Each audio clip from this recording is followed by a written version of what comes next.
بسم اللہ الرحمن الرحیم۔ ناظرین، آج 4 جون ہفتے کا دن سال 2022 شام کا وقت، آپ کا اپنا میزبان جاوید اقبال نئے پروگرام کے ساتھ، نئی کہانی، نئے شعر اور نئے سوال و جواب کے ساتھ آپ کی خدمت میں ایک دفعہ پھر بفضل خدا حاضر خدمت۔ آپ سب کو میری طرف سے السلام علیکم رحمۃ اللہ وبرکاتہ۔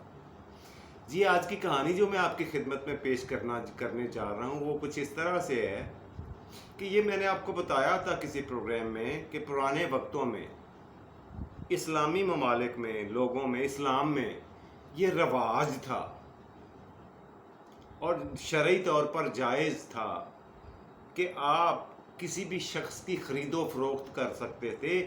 انسان بطور غلام بکا کرتے تھے اور ان کی خرید و فروخت منڈیوں میں ہوا کرتی تھی۔ جو بندہ بھی خرید کر غلام کو لے جائے وہ اپنے پاس رکھ کر اس سے حسب استطاعت، اس کی عمر کے مطابق، اس کی ہمت کے مطابق اس سے کام لے سکتا ہے اپنے گھر بار کے۔ اسی طرح سے پرانے وقتوں میں کسی اللہ والے نے، کسی بزرگ نے، کسی عبادت گزار نے، کسی زہد اور تقوی والے آدمی نے، کسی اللہ کے درویش نے ایک غلام خرید لیا۔ غلام خرید کر وہ اپنے گھر، اپنے ڈیرے پر لے گیا۔ غلام کی حرکتیں احمقوں جیسی، بے وقوفوں جیسی، اتنی غلیظ، بدبودار کہ بتانا بھی عجیب سا لگتا ہے کہ اس نے کبھی اپنے جسم کی صفائی تک کا خیال نہیں رکھا۔ اس کے بال بڑے ہوئے ہوتے، بڑے ہوتے، بڑے سائز کے، لیکن دھوئے کبھی نہیں۔ وہ اس میں سے بدبو آتی۔ اپنے گھر میں کوڑا کرکٹ جمع کرتا اور اتنی توفیق نہ ہوتی کہ میں اسے اٹھا کر گھر سے باہر کچرا کنڈی پر پھینک دوں۔ صفائی ستھرائی کا اس میں کوئی تصور ہی نہیں تھا۔ کسی مہمان کی آمد پر اس کو خوش آمدید کہنا یا اسے خدا حافظ کہنا کوئی طریقہ، کوئی سلیقہ اس میں تھا نہیں۔ اور سب سے بڑھ کر یہ کہ جب گھر میں کھانا چنا جاتا تھا، کھانا دسترخوان پہ لگایا جاتا تھا، تو سب سے پہلے کھانے کے لیے یہ غلام بیٹھ جاتا اور چوڑا ہو کے بیٹھ کر سارا کچھ ہڑپ کرنے کی کوشش کرتا، دونوں ہاتھوں سے کھاتا۔ اور اس میں غلاموں والی کوئی تمیز، کوئی انسانوں والی اخلاقیات نام کا کوئی پہلو ہی نہیں تھا۔ اللہ کے اس ولی نے اسے کبھی برا نہیں کہا، کبھی اسے ڈانٹا نہیں، کبھی اس کو کسی چیز سے ٹوکا نہیں، بغور اس کی ساری باتیں اور اس کی حرکات و سکنات دیکھا کرتے اور برداشت کیا کرتے۔ اور وہ بھی اتنا اللہ والا ڈھیٹ تھا کہ اس نے اپنی جسم سے لے کر، گھر سے لے کر، لباس تک ہر چیز کو گندا، پراگندہ اور گندا ترین رکھنے کا شاید اس نے کسی سے کوئی مقابلہ کیا ہوا تھا، شرط لگائی ہوئی تھی کہ چلو دیکھتے ہیں کون زیادہ گندا اور بدبودار رہتا ہے۔ اچھا، ایک دن وہ اللہ والے جو تھے، بزرگ جو تھے، ان کے پاس ایک مہمان آئے اور مہمان نے آ کر ان سے یہ کہا، اس نے ساری حرکات و سکنات اس غلام کی دیکھی اور مالک سے یہ کہا کہ یار میں کئی سالوں سے اسے تمہارے پاس دیکھ رہا ہوں، اس کی کوئی حرکت انسانوں والی نہیں ہے، عقل مندوں والی نہیں ہے، اس میں عقل و فہم نام کی کوئی چیز نہیں، اخلاقیات کسے چھو کر بھی نہیں گزری، اس کو آئے گائے کا نہیں پتا، اس کی تمیز کا نہیں پتا، اس کو اٹھنے بیٹھنے کا نہیں پتا، صفائی ستھرائی کا اسے کوئی خیال نہیں ہے۔ اسے تم برداشت کیسے کر لیتے ہو؟ اس کو تم جلدی سے جا کر منڈی میں جا کر فروخت کر دو، اس کو بیچ دو، گھر سے نکالو اسے۔ اس بندے نے کہا، اللہ کے ولی نے جواب میں تھوڑی دیر کے لیے توقف کیا، سوچ میں پڑے رہے، تھوڑا سوچنے کے بعد بولے، ٹھیک ہے، آپ میرے بھائی ہو، آپ میرے خیر خواہ ہو، میرے مہمان ہو، عزت دار ہو، سمجھدار ہو، دانا ہو، آپ کا مشورہ سر آنکھوں پر، مگر میری باتیں، 2 باتیں جواباً سن لو، اس کے بعد آپ جو کہو گے میں کروں گا۔ سب سے پہلی بات تو یہ ہے کہ جس بندے کو میرے جیسا بندہ بھی بردبار آدمی، میں خود کو دوسروں سے زیادہ عقل مند سمجھتا ہوں آپ کی طرح، اور اگر میں اس کو برداشت نہیں کروں گا، اس بندے کی گستاخیوں کو، زیادتیوں کو، بے ادبیوں کو، بد اخلاقیوں کو، بدتمیزیوں کو اگر میں برداشت نہیں کر سکتا تو پھر کون ہے جس کے ہاں اسے بیچ دوں؟ کون ہے جو اسے خرید کر لے جا کر اپنے گلے میں مصیبت کا پھندا ڈال لے گا؟ تو کیا میں کسی کو دھوکہ دے کر یہ بیچوں کہ یہ بہت اچھا ہے، اس کے پیسے بٹور لوں، خرید لوں، جیب میں ڈال لوں، اسے بیچ دوں اچھا کہہ کر؟ کیونکہ اگر برا کہوں گا، اس کی برائیاں گنواؤں گا تو اسے خریدے گا کون؟ اور اگر اس کی برائیاں بتاؤں گا اور اس کی اگر اچھائیاں گنواؤں گا تو یہ سراسر دھوکہ، فراڈ، فریب اور دوسروں کے ساتھ زیادتی اور ظلم کے برابر ہوگا کہ میں اپنا مال اپنے بیچنے کے لیے جھوٹ کا سہارا لوں، فریب دوں کسی کو، فراڈ کروں کسی کے ساتھ۔ یہ میں نہیں کر سکتا۔ اگلی بات سنو، اگلی بات یہ ہے کہ اس بندے نے جو میرے اوپر عنایات کی ہیں، ان کا تقاضا یہ ہے کہ میں اسے گھر سے نہ نکالوں۔ مہمان نے کہا عنایات، انعامات، اس بے وقوف آدمی نے آپ پہ عنایات کی ہیں، وہ کون سی؟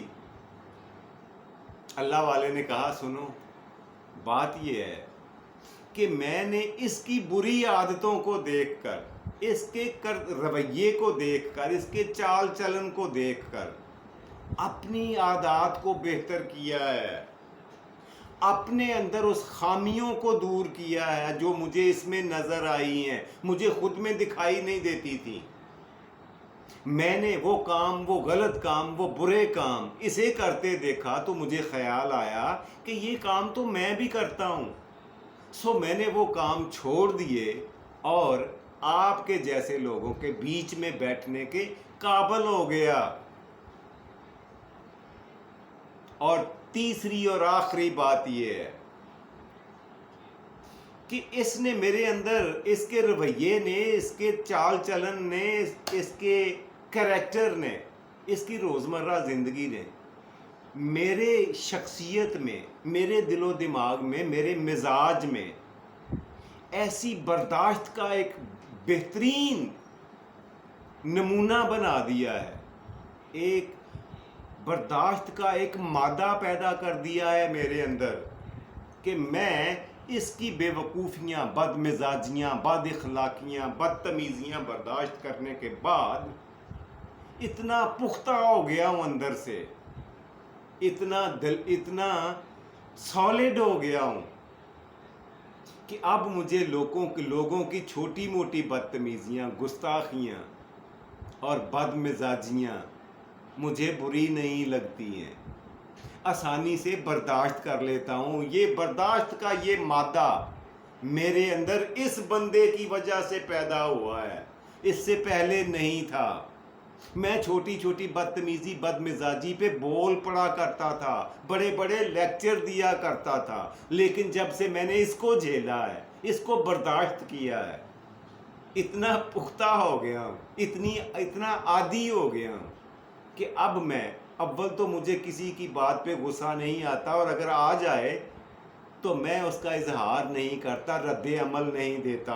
یہ وہ عنایات ہیں جن کے بارے میں آپ پوچھ رہے تھے کہ اس بے وقوف نے، اس ناہنجار نے، اس احمق نے آپ کے اوپر کیا عنایات، آپ نے اتنی حیرانی سے پوچھا، تو اب آپ کو میں نے تفصیل تھوڑی سی بتا دی ہے۔ اس کے بعد بھی اگر آپ یہ کہو کہ اس شخص کو بیچ دو تو بتاؤ کب، کہاں، کس سے اور کتنے میں بیچوں، اور خریدے گا کون؟ مہمان نے ساری بات کو بغور سنا اور خاموشی اختیار کر لی۔ اللہ کے ولی نے کہا کہ آپ کچھ فرماتے نہیں ہیں، اگر آپ نہیں بولیں گے تو پھر میں بولوں گا۔ بات یہ ہے کہ انسان وہی بڑا اور اچھا ہوتا ہے جو برائی میں سے بھی، جو شر میں سے بھی خیر کا پہلو نکال لیتا ہے. احمق بے وقوف آدمی جو ہے یا کم عقل آدمی جو ہے، وہ تو اپنی نادانیوں کی وجہ سے آب زمزم کو بھی زہر بنا دے گا. مگر یہ انسانی عقل کا تقاضا ہے، عقل کی دانائی کا یہ مرتبہ، رتبہ اور عظمت ہے کہ اس زہر سے بچنا کیسے ہے. انسانی زندگی میں بہت سارے لوگ ایسے ملتے ہیں، بہت سارے حادثات و واقعات پیش آتے ہیں جن سے شر کا پہلو نکلتا ہے، جن سے بدگمانی کا، گناہ کا پہلو نکلتا ہے. لیکن اس کو اوائڈ کر کے، اس سے پہلو تہی کر کے، اسے نظر انداز کر کے آگے گزر جانا، نکل جانا اور اپنی اچھائیوں میں اضافہ کر لینا، اور ہر روز ایک نئی بات کا سیکھ لینا. کیسے؟ لوگوں کی برائیوں کو دیکھ کر کہ یہ برائی کہیں میرے اندر تو نہیں ہے، یہ جو آدمی کر رہا ہے کہیں یہ حرکت میری اپنی تو نہیں ہے، یہ آدمی جو کچھ بول رہا ہے کہیں میں بھی تو ایسے، میرا انداز گفتگو یا میرا بولنے کا انداز، میرا بات کرنے کا انداز، میرا رد عمل دینے کا انداز کہیں گستاخانہ تو نہیں ہے.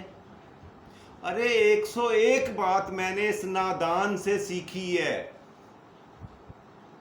تو عقل مند آدمی ہوتا ہی وہ ہے جو خش و خاشاک سے، ردی میں سے بھی کام کی چیزیں نکال لیتا ہے. اسی کا نام علم و فن اور دانائی ہے، اسی کو عقل مندی کہا جاتا ہے، اسے ہی بردباری کا نام دیا جاتا ہے، اور اسی کو زہد اور تقوی کہا جاتا ہے. جی یہ تھی دوستو آج کی کہانی جو میں آپ کی خدمت میں پیش کرنا چاہتا تھا.